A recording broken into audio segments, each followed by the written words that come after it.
Hello welcome students. पिछले video में हमने सरल घनीय जालक और फलक केंद्रित घनीय जालक की संकुलन दक्षता निकाली थी। आज हम जो है बीसीसी या काय केंद्रित जालक की संकुलन दक्षता निकालेंगे।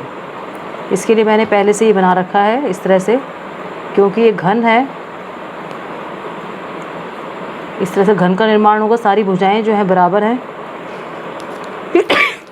जिनका मान जो है ए है, भुजाओं का मान। एक गोला मैंने सामने आगे वाले एक गोला मैंने सामने आगे वाले कोने पे लगा दिया है, एक गोला पीछे वाले कोने पर है, और एक जो है बीसीसी में आपको पता है कि कमरे के बीचों बीच एक गोला होता है। अगर कमरे को हम घन मान रहे हैं, इसकी त्रिज्या r हो गई, इसकी त्रिज्या जो है 2r हो गई, और इसकी त्रिज्या r हो गई। जो बीच वाला गोला है ये पूरा का पूरा इस घन का ही है, इस किसी और से सहभाजित ये नहीं होता है। इसमें एक मैंने ट्रायंगल का निर्माण किया, ये देखिए ABC, और एक ट्रायंगल नीचे बनाया है मैंने BDC। पहले जो है ABC ट्रायंगल में देखेंगे, BC जो है अपने यहाँ पर ये फलक का विकर्ण है। ये नीचे वाला फलक है, इसका विकर्ण जो है BC है, और जो ये AC है ये इस घन का विकर्ण है। दोनों अलग अलग हैं। AC जो है घन का विकर्ण है, BC जो है फलक का विकर्ण है। ये वाला ट्रायंगल हम लेंगे, नीचे वाला पहले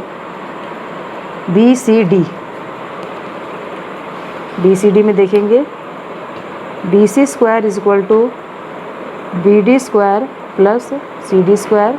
पाइथागोरस थ्योरम है ये। BD जो मान दिया हुआ है हमारा A है, BD का मान। CD जो है ये रहा, CD का मान भी A है और BD का मान भी A है, तो हमारा BC का मान निकल जाएगा BC square is equal to A का स्क्वायर प्लस A का स्क्वायर हो जाएगा। BC is equal to under root 2A का स्क्वायर और BC is equal to A under root 2। ये हमारा BC का मान निकल गया यहाँ से। इसको हम इक्वेशन 1 डाल देंगे। अब जो हम ट्रायंगल, एक और ट्रायंगल बनाया था मैंने ABC लेंगे, ये वाला ट्रायंगल दिख रहा है आपको, ABC ये वाला ट्रायंगल हम बनाएंगे। इसका निकालेंगे। इसका निकालने के लिए ट्रायंगल जो है ABC, AC square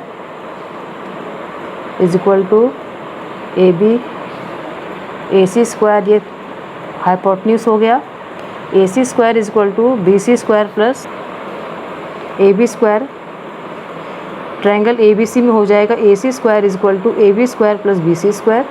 AC square जो है वो A का स्क्वायर प्लस BC का मान जो है, ये देखिए मैंने कहा था BC जो है हमारा फलक का विकर्ण है। यहाँ एक में हमने निकाला था BC का मान। BC का मान हो जाएगा A अंडर रूट 2, इसका स्क्वायर हो जाएगा क्योंकि BC स्क्वायर है। तो AC का मान हो जाएगा, AC स्क्वायर का मान हमारा A के square plus 2A square. AC का मान हो जाएगा अंडर रूट 3A। इसको हम 2 नंबर दे देंगे। जो AC है यहाँ से देखेंगे हम, जो AC है ये वाला हमारा 1R 2R 3R 4। AC जो है हमारा 4R के बराबर है। AC is equal to 4R भी लिख सकते हैं हम। AC हमारा अंडर रूट 3A के बराबर भी आया है, तो 4R is equal to under root 3A लिख सकते हैं। R का मान या A का मान इससे निकल आएगा 4 अपॉन अंडर रूट 3R। घन का आयतन जो है, घन है, घन का आयतन हमें पता है कि A क्यूब होता है। A क्यूब लिखते हैं। A का मान अभी निकाला था हमने, ये रहा A का मान। इसका क्यूब कर देंगे 4 अंडर रूट 3R, इसका क्यूब हो जाएगा, तो हमारा आंसर निकल जाएगा 64 R का क्यूब अपॉन 3 अंडर रूट 3। ये एक घन के आयतन का मान ये निकल आएगा हमारा। अवयवी कण, क्योंकि BC चालक है, हमें पता है अवयवी कणों की संख्या जो है 2 होती है। इसमें अवयवी कण जो हैं 2 हैं, और कणों का आयतन निकाल लेंगे। कण जो है क्योंकि एक स्फीयर की तरह होते हैं, गेंद की तरह है कणों का आकार, 4/3 पाई R क्यूब होगा। एक कण का 2 का हो जाएगा हमारा 8/3 पाई R क्यूब। संकुलन दक्षता का सूत्र लगाएंगे। पहले बार में भी लगाया था मैंने, अवयवी कणों का आयतन और भाग दे देंगे इसको घनों का आयतन। घन का आयतन, एक ही घन है, घन का आयतन। संकुलन दक्षता मैंने सरल भाषा में आपको बताया था कि इस कमरे में जो है जैसे सारे बच्चे एक बड़ी सी क्लासरूम में बैठे हैं दूर दूर, लेकिन जैसे उन बच्चों को कोनों में इकट्ठा कर दिया जाए तो हमारे पास बहुत सारी जगह खाली बच जाती है। उसी प्रकार जो कण है इसके कोनों पर है या फिर इसके बीचों बीच स्थित है, इन कणों को अगर पूरे घन में एक तरफ इकट्ठा कर दिया जाए तो कितनी जगह हमारे पास खाली बचेगी। तो उसकी संकुलन दक्षता क्या है वो हमें निकालनी है। अवयव कणों का आयतन लिख लेंगे हम ऊपर। अवयव कणों का आयतन जो है हमारा अभी भी हमने निकाला था 8/3 πr³ आया था, और घन का आयतन जो था हमारा ये रहा घन का आयतन 64r³ अपॉन 3√3 या r³ पर जगह। जब इसको सॉल्व करेंगे तो हमारा आंसर आएगा, संकुलन दक्षता है तो यहाँ 100 से गुणा करना पड़ेगा आपको। ये रहा 100 से गुणा करेंगे इसको हम, इसको भी यहाँ 100 से गुणा करेंगे तो हमारा आ जाएगा 68% इसकी संकुलन दक्षता। तो BCC जो होता है क्रिस्टल जालक, उसकी घनीय क्रिस्टल जालक जो होता है BCC, उसकी संकुलन दक्षता जो है 68% होती है। एक चीज़ मैं और बताना चाह रही थी आपको यहाँ पे कि चतुष्फल की रिक्तियाँ जो होती हैं, मान लीजिए अगर अवयव कणों की संख्या है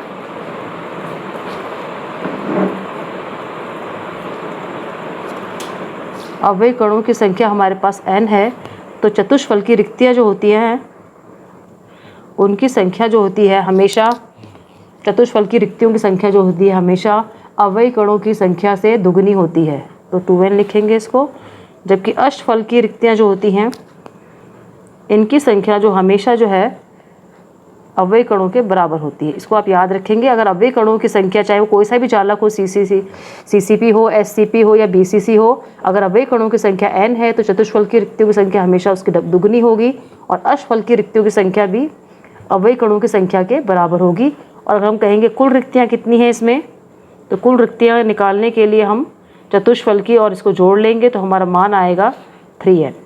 तो कुल रिक्तियों की संख्या जो है 3 गुना अवयव कणों की संख्या के बराबर होती है। n जो है अवयव कणों की यहाँ पे संख्या है। अब जो हमने अब तक पढ़ा है FCC सिंपल वाला पढ़ा है, सरल घनीय पढ़ा है, फलक केंद्रित पढ़ा है और काय केंद्रित पढ़ा है, इनके ऊपर न्यूमेरिकल्स आते हैं एग्जाम में। डेरिवेशंस मैंने आपको तीनों की बता दी है, इनमें से हो सकता है एक डेरिवेशन आपको आ जाए संकुलन दक्षता निकालने की, चाहे वो सरल घनीय की हो या BCC की हो या FCC की हो, तो आप संकुलन दक्षता निकाल सकते हैं।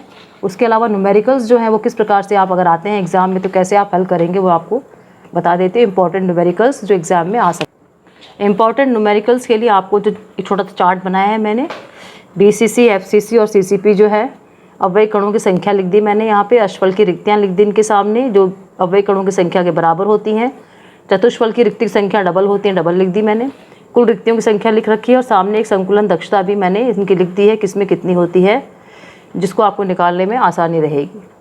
पहला प्रश्न देखिए, एक यौगिक दो तरह के तत्वों M और N से मिलकर बना है।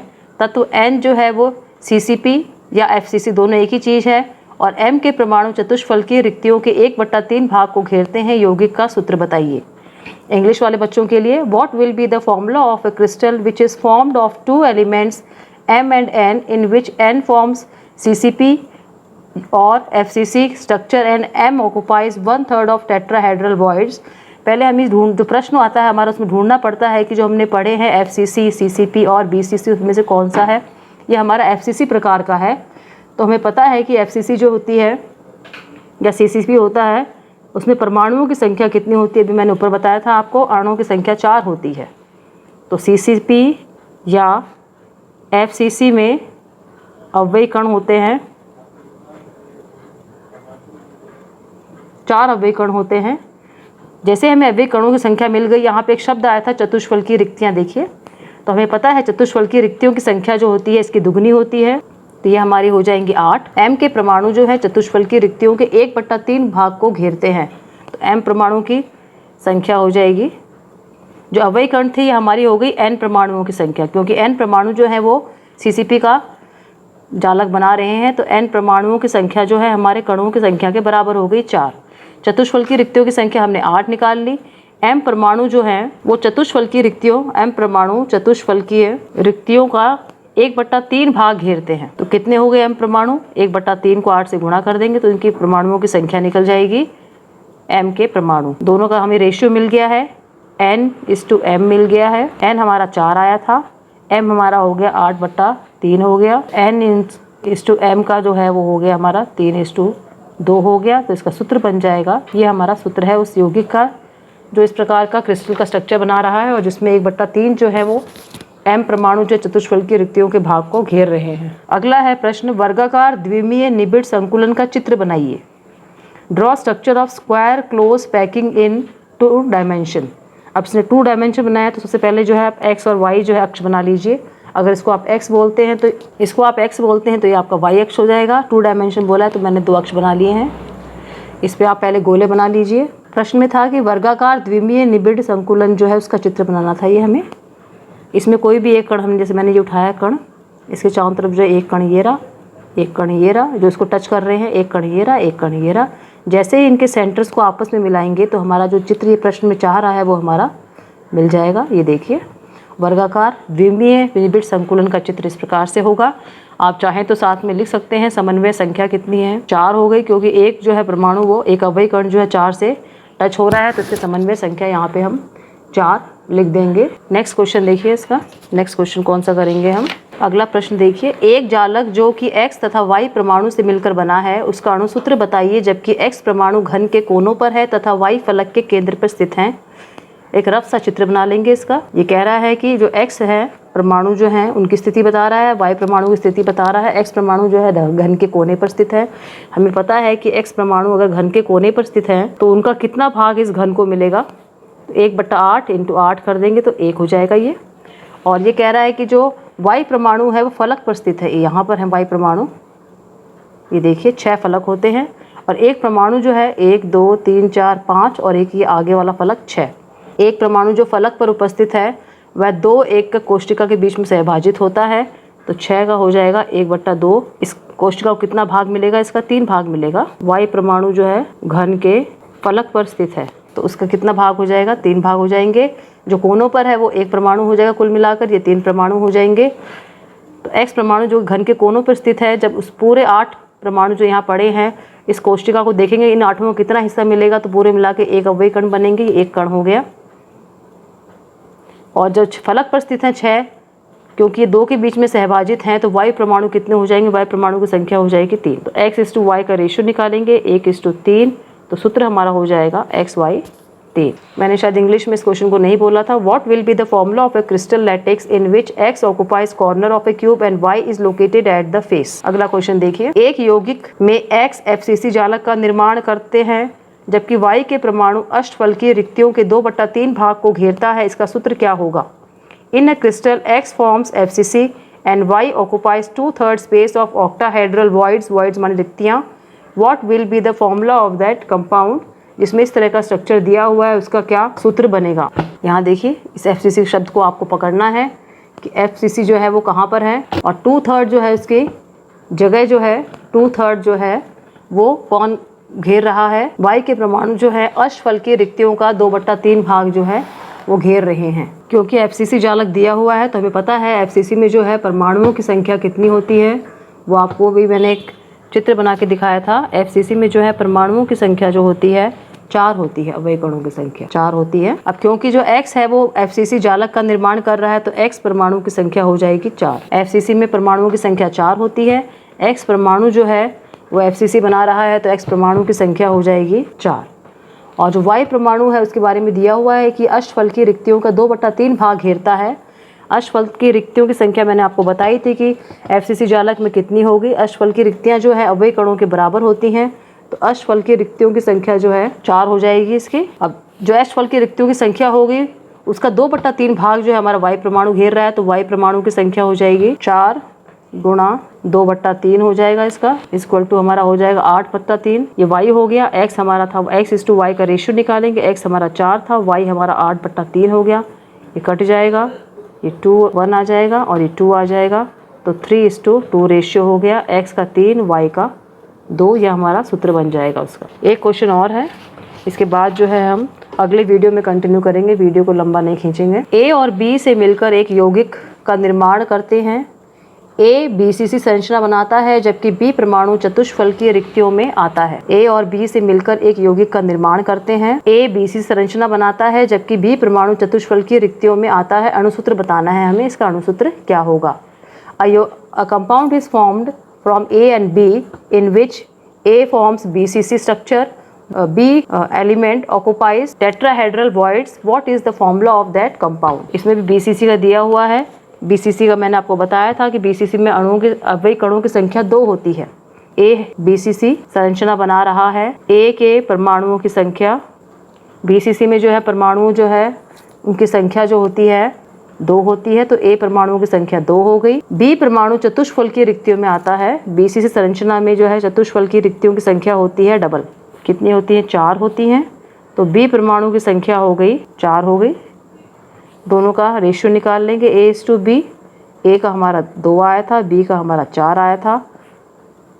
सिंप्लीफाई कर लेंगे, सरल कर लेंगे इसको, तो हमारा आ जाएगा A का 1 और B का 2। सूत्र हो जाएगा हमारा AB2, इसका अणुसूत्र हो जाएगा। उम्मीद करती हूँ कि आपको इस चैप्टर के इंपॉर्टेंट क्वेश्चंस जो मैंने बताए हैं समझ में आए होंगे। एग्जाम्स में इसी तरह के क्वेश्चंस और डेरिवेशंस आते हैं, इनको आप 1-2 बार रिवाइज कर लेंगे तो आपके समझ में आ जाएगा। फिर भी अगर आपको कोई डाउट है तो आप कमेंट बॉक्स में मुझसे प्रश्न पूछ सकते हैं। आपको अच्छा लगे तो लाइक कीजिए, अपने फ्रेंड्स को शेयर कीजिए ताकि वो भी इसका बेनिफिट ले सकें। सब्सक्राइब कीजिए ताकि आगे आने वाले वीडियोज़ के नोटिफिकेशंस आपको टाइम पर मिल सकें। Thank you students.